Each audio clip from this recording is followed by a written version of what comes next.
Slieter Romke Hoeksma uit Dokkum doppelt er nog maar eens in. En daar had hij alle reden toe.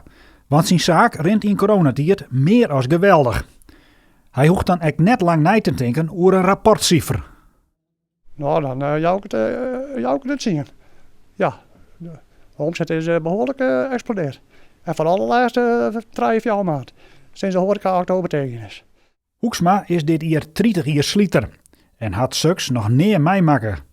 Bij de start van corona en Ierlien bleef de klant eerst even fort. Maar daarna kwamen er al gauw volle met klanten van waarom. En dat wie goed te vernemen. Mensen die zijn nog altijd thuis. Ik kan net met naar de horeca.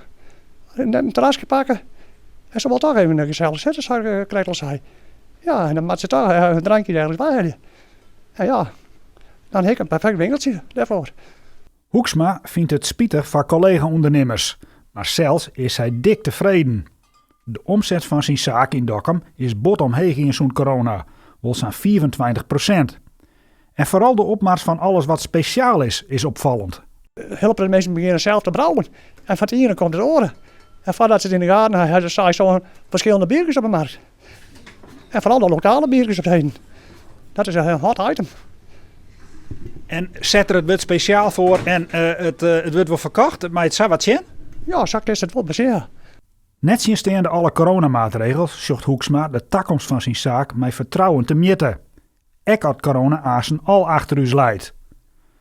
Oh ja, er moet de slieter nog al één ding van het het. Als je 0,0 drinkt, wil dan jij er gewoon bij. Ja. Ja, hè? Hoe kan dat? Ja.